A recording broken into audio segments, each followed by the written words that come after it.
Customs broker and fixer Mark Taguba changes his tune a day after the heated Senate hearing on the 6.4 billion smuggled shabu from China. Taguba denies saying President Rodrigo Duterte's son and Davao City Vice Mayor Paulo Duterte and son-in-law Manasseh Carpio were involved in the corruption at the Bureau of Customs. Taguba adds the inclusion of the two relatives of the president in the issue are just hearsay because he never met them. During the hearings, Taguba presented text messages between him and a certain Tita Nani, who introduced him to the so-called Davao group. In one text, Tita Nani told Taguba that the certain Jack would be the one to set a meeting between him and the Davao Vice Mayor.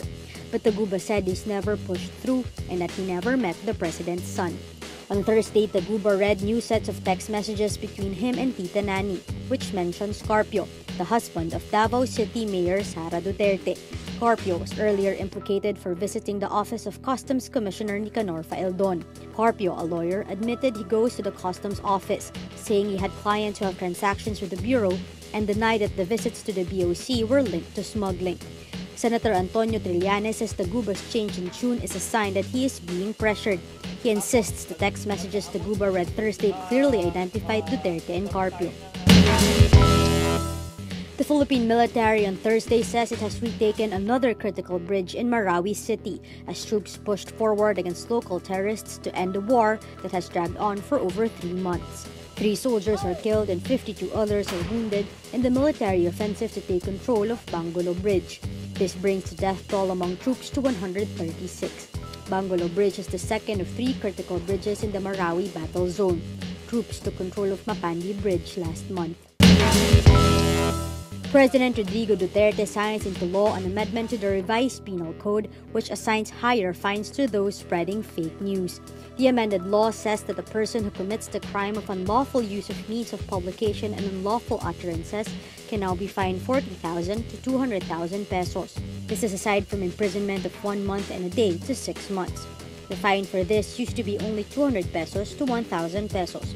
The crime of unlawful use of means of publication and unlawful utterances comes in many forms, including the publication of false news. Article 154 of the revised Penal Code defines unlawful use as the printing, lithography, or any other means of publication of false news which may endanger the public order or cause damage to the interest or credit of the state.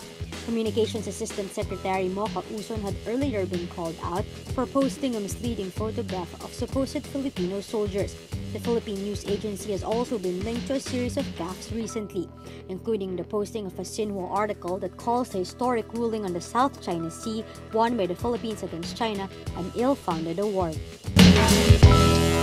United States heavy bombers and stealth jet fighters deliver a show of force directed at North Korea in a live fire drill Thursday. This 2 days after Pyongyang's provocative test launch of a ballistic missile that flew over Japan. U.S. and South Korean aircraft dropped live munitions onto a shooting range in Gangwon province, some 150 kilometers south of the demilitarized zone dividing the 2 Koreas. The U.S. Air Force says the exercise is meant to signal solidarity between the air forces of the 3 countries. The Manny Pacquiao and Jeff Horn rematch won't happen this year. Australian news reports say Philippine senator and boxing champion Manny Pacquiao withdrew from the November 12 rematch in Brisbane due to conflicts with his schedule. Horn beat Pacquiao via unanimous decision in July to win the WBO welterweight title. Duco Events, Horn's promoter, confirms the rematch won't push through in 2017, but it says Pacquiao committed to fight in 2018.